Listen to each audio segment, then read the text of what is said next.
네, 구독자 시청자 여러분 반갑습니다. 박작가입니다. 네, 오늘 벌써 목요일입니다. 여러분 오늘 하루도 힘차게 잘 보내시기 바랍니다.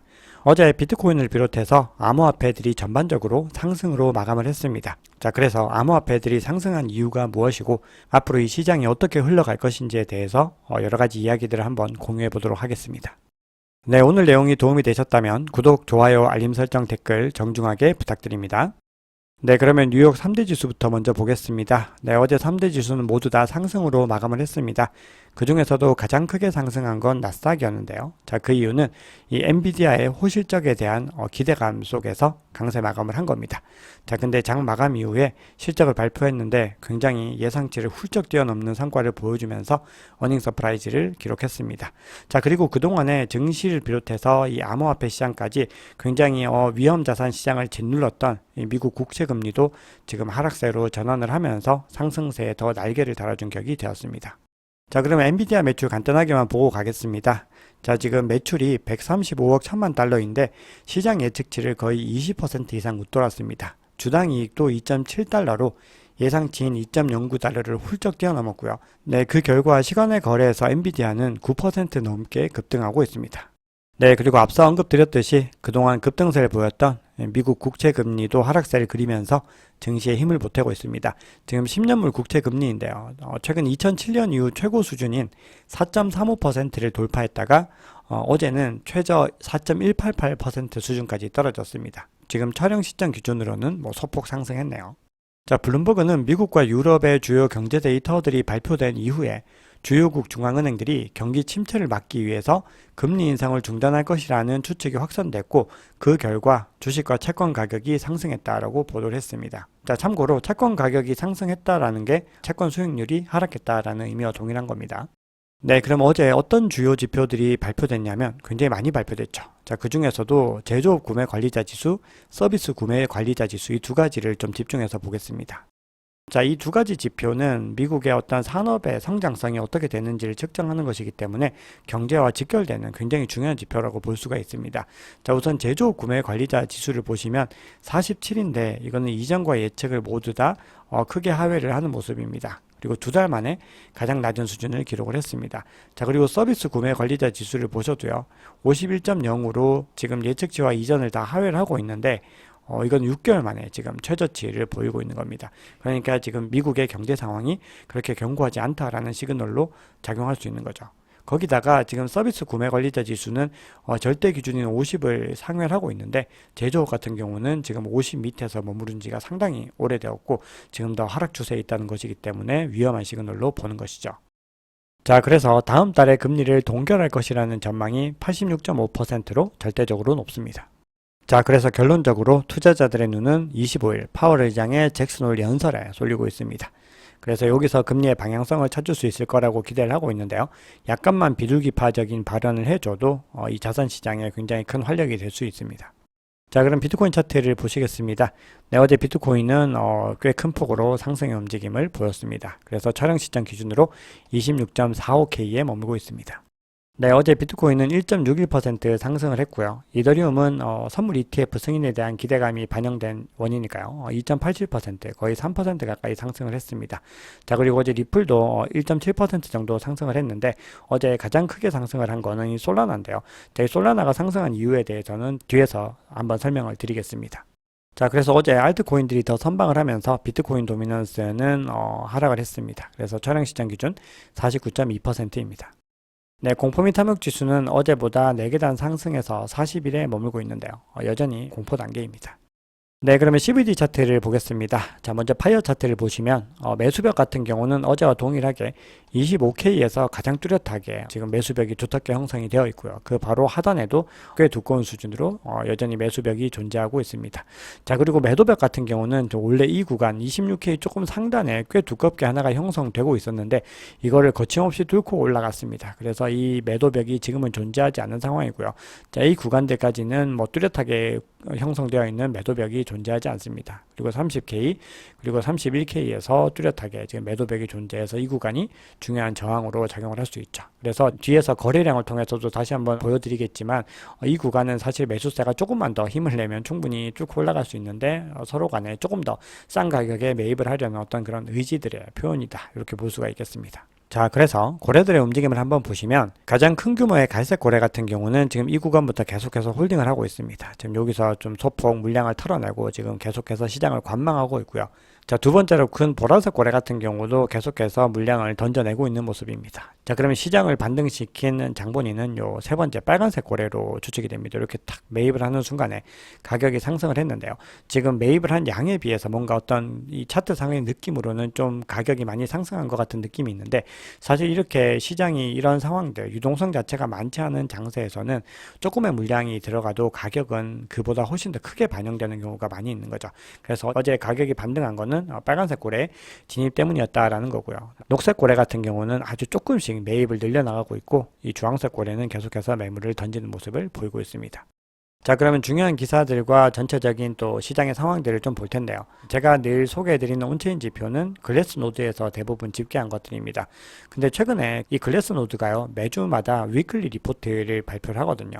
근데 거기서 2주 전에 글래스노드가 시장의 상황을 조금 의아하게 보고 있는 모습들이 좀 많이 포착이 됐어요. 그러니까 지금 사이클에서 뭔가 변화가 일어나고 있고 뭔가 과거와는 다른 방향으로 움직이는 것 같다라는 뉘앙스를 이 보고서에서 많이 풍겼는데, 그래서 그거를 구독자님들께 소개를 해드릴까 하다가 제가 좀 수긍이 좀 덜 돼서 일단은 조금 더 지켜보자 라고 생각을 하고 있었는데, 어제 이 글래스노드의 창립자들이 데일리 호들의 어떤 기사를 냈는데, 비트코인이 우리 예상보다 빨리 새로운 최고치로 급등할 가능성이 있다라고 지금 예측치를 내놨습니다.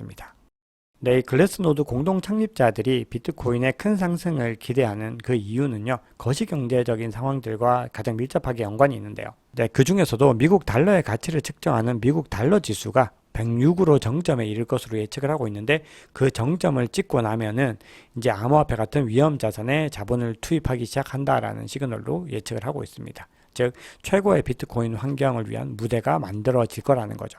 실제로 비트코인 가격과 지금 달러 지수는 굉장히 반대로 움직여요. 그런데 특히나 7월 중순부터 이 보시면 이게 비트코인 가격이고 달러 인덱스인데요. 역상관관계가 굉장히 뚜렷하게 나타나고 있어요. 완전히 반대로 움직이는 걸 볼 수 있죠. 그래서 지금 비트코인의 최고점이 달러 인덱스의 최저점이라는 걸 알 수 있어요. 그러니까 달러 인덱스의 최고점은 비트코인으로 치면은 최저점이 되는 거겠죠. 자, 그래서 채권금리 얘기를 다시 조금만 해보면, 채권금리가 상승을 하고 있다라고 하는 거는 달러의 어떤 강세 시그널로 볼 수가 있어요. 자, 그 얘기는 안전자산, 그 중에서도 달러 선호 심리가 굉장히 커진다라는 거죠. 근데 이 장기 국채 금리가 이제 꺾이기 시작하고 이 거시경제적인 환경들이 바뀌게 됐을 때는 이제 반대의 현상들이 일어날 수 있다는 거죠. 그래서 결론적으로 이 글래스노드 창업자들이 생각하는 비트코인 가격은 올 가을까지 37,000달러를 목표로 하고 있고, 2024년 초순까지, 즉 반감기 시점까지 무려 144,000달러 이상으로 급등할 가능성이 있다, 이렇게 예측을 하고 있습니다. 그래서 이거는 이분들의 예측이니까요, 여러분들도 참고를 하시면 될 것 같습니다. 자, 아까 전에 이제 CBD 차트를 보여드리면서 이 빨간색 고래를 말씀을 드렸죠. 근데 실제로 산티멘트에서 집계한 온체인 지표들을 봐도 고래 및 상호 주소들이 다시 한번 이 스택에 추가가 되면서 수요일에 가격이 급등을 한 건데, 현재 10개에서 10,000개의 BTC를 보유하고 있는 이 지갑들이 15만 6,660개이고 8월 17일까지 누적액이 무려 3억 860만 달러까지 많이 상승이 됐다는 거예요. 그래서 지금 계속해서 고래들은 사실 꾸준하게 지금 매집을 이어가고 있다라는 겁니다.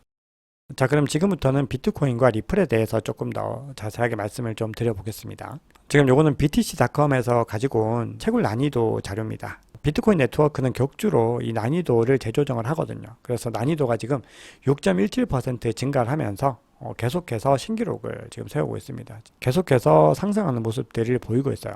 채굴 난이도가 증가한다는 것은 채굴자 경쟁과 비트코인 네트워크 보안을 모두 다 반영을 하는 겁니다. 그래서 이렇게 상승 궤적을 그린다고 하는 것은 채굴자가 수익성 측면에서 아직 어려움을 겪지 않고 있다는 걸 의미를 하는 거예요. 자, 그래서 어제 제가 계속해서 이 밸런스, 그러니까 채굴자들의 어떤 보유량 자체가 잔고가 늘어나고 있다고 말씀을 드렸는데, 그 얘기는 아마도 이 채굴자들이 장기적인 상승에 베팅할 가능성이 더 높은 것으로 지금 나오고 있는 거죠. 그리고 지금 해시레이트도 지금 급격하게 상승을 하는 모습들을 보이고 있는데요.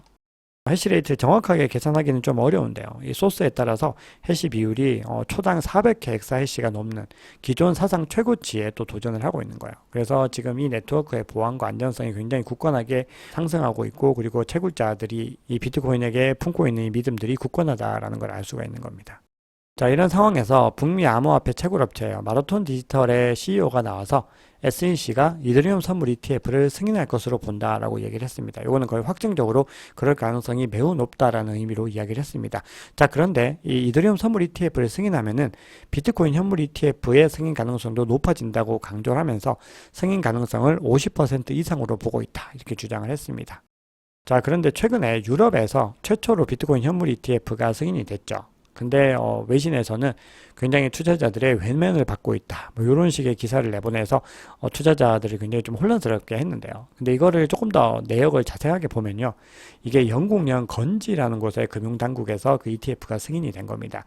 근데 이 건지라는 나라는 인구가 6만 4천 명밖에 안 되는 섬국가예요. 거기다 유럽연합에도 속하지 않는 나라인 거죠. 자, 이런 상황에서 투자자들이 이 ETF를 신뢰하고 투자를 한다라는 걸, 그걸 기대하는 건 굉장히 어렵죠. 거기다가 유럽에는 ETF와 유사한 ETP 상품, ETF보다 조금 더 광범위한 개념을 가지고 있는 건데, 이 ETP 상품이 이미 12개가 넘게 존재하고 있는 거죠. 자, 그런데 블랙락의 비트코인 현물 ETF 신청 이후에요, 이 유럽의 크립토 ETP의 자금 유입이 계속해서 증가하고 있습니다. 그래서 블랙락의 신청 이전에는 이 ETP들이 9주 연속으로 순유출을 기록하고 있었는데, 그 소식이 전해지고 나서 2달 연속으로 순유입세가 늘어나게 된 겁니다. 그런데 지금 유럽의 사정이 이런데, 미국이라는 최대 금융 강국에서 비트코인 현물 ETF가 승인되면은 얼마나 많은 자금들이 유입될지는 우리가 상상할 수 있는 부분이겠죠. 자, 그럼 리플에 대해서도 좀 얘기를 해보겠습니다. 자, 뉴스원이라는 언론이요, 빗썸 자료를 분석해서 기사를 하나 내보냈는데요. 20대 투자자들의 비트코인과 이더리움 매수 비중은 17.5% 정도에 불과하다라고 나오고 있습니다. 그러니까 나머지 82.5%를 무려 이더리움을 제외한 알트코인에 투자를 하고 있다라는 거죠. 근데 20대 투자자들 중에서 가장 많이 투자한 알트코인 1위는 리플이었습니다. 네, 리플이 여러 국가들의 중앙은행을 대상으로 파트너십을 계속해서 체결하고 있습니다. 그런데요, 파키스탄 중앙은행이 이 리플은 국경 간 거래의 유망한 주도자다, 이런 보고서를 발표했습니다. 근데 국가의 중앙은행이 이 정도의 보고서를 발표했다는 거는 사실상 엄청난 극찬이라고 봐야 되는 거죠. 자, 그래서 뭐라고 얘기를 하고 있냐면은, 전통적인 금융 시스템에서 암호화폐가 광범위하게 채택되는 것처럼 이 파키스탄 중앙은행이 리플사와의 리플을 활용해서 국경 간 결제를 용이하게 하는 역할을 할 수 있다라고 설명하고 있습니다.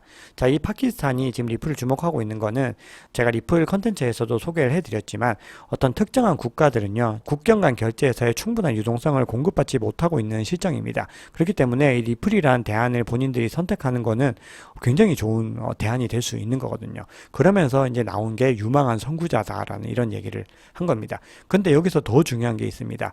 자, 이 파키스탄 중앙은행이 이 XRP의 기능을 긍정적으로 인식을 했는데, 자, 이 파키스탄이라는 나라는 그 전에 암호화폐를 승인한 적이 없었습니다. 파키스탄은 지금 굉장히 암호화폐에 대해서 부정적인 인식을 가지고 있는 나라인데 XRP를 도입하겠다라고 했기 때문에 거기에 의미가 있는 겁니다. 네, 그리고 제가 최근에 업로드한 이 리플 영상에서 이 ODA를 통한 XRP 판매 그 매출이 XRP의 가치를 끌어올리는데 굉장히 중요한 역할을 할 것이다 라고 말씀을 드렸죠. 네, 거기에 대해서 어떤 법적인 문제는 없는 것인가, 자, 이 부분들에 대한 궁금증들이 있을 수 있는데요. 여기에 대해서 이 친리플 변호사죠, 존 디튼이 어떻게 이야기를 하고 있냐면, 리플의 XRP 기반 국제 송금 솔루션, 이 ODA를 통한 XRP 판매는 법적으로 아무런 문제가 없고, SEC는 해외에서의 XRP 거래를 규제할 권한이 없다라고 주장하고 있습니다. 자, 그러면서 XRP 거래의 95%는 미국 외의 지역에서 이루어지고 있다라고 강조하고 있습니다. 네, 실제로 XRP 판매의 50% 이상은 싱가포르를 중심으로 해서 이루어지고 있습니다. 자, 그런데 향후에 이 소송에 대한 이슈들, 규제에 대한 이슈들이 정리가 되면 미국 시장에도 활발하게 진출할 가능성이 있기 때문에, 그렇게 됐을 때 XRP의 가치에 대해서 우리가 또 고민해보는 지점이 될 수 있다라는 겁니다. 자, 그런데 남은 변수는 이제 재판을 빨리 마무리를 해야 되는데, 이게 언제 마무리가 될 것이냐는 굉장히 좀 길게 봐야 됩니다. 내년 중순 이후를 좀 봐야 되는데요. 자, 왜냐하면 아날리스타 토레스 담당 판사가 이 배심원 재판을 내년 2분기로 계획을 하고 있거든요. 자, 근데 거기에 대해서 리플 측에서 4월 1일부터 14일까지는 재판을 받을 수 없는 기간이다. 본인들의 비즈니스적인 이유 때문에 할 수가 없다라고 얘기를 했고요. 그 외에 2분기에 언제든 재판을 진행할 수 있다라고 밝혔습니다. 그러니까 이 재판에 대한 결과는 2024년 3분기 이후에 나올 거다라는 거죠. 그렇기 때문에 이 리플은 굉장히 인내심이 비트코인이나 이더리움보다 더 많이 필요한 자산이다라고 생각을 하시면 됩니다. 자, 그리고 어제 솔라나가 크게 상승한 이유를 좀 말씀을 드리면요. 굉장히 큰 거대 전자 상거래 플랫폼 기업이죠. 이 쇼피파이가 USDC 결제를 이제 허용한다라고 합니다. 자, 이렇게 거대한 전자 상거래 플랫폼이 이 스테이블 코인, 이 암호화폐 결제를 허용한다라고 하는 것 자체도 굉장히 큰 소식이죠. 근데 거기에서 사용하는 이 결제 플랫폼이 바로 솔라나페이라는 거거든요. 그래서 그 부분들이 반영이 돼서 솔라나가 지금 가격이 크게 상승을 한 겁니다. 제가 또 리플과 관련해서 구독자 여러분들께서 좀 흥미를 느끼실 만한 영상을 하나 준비를 하고 있는데요.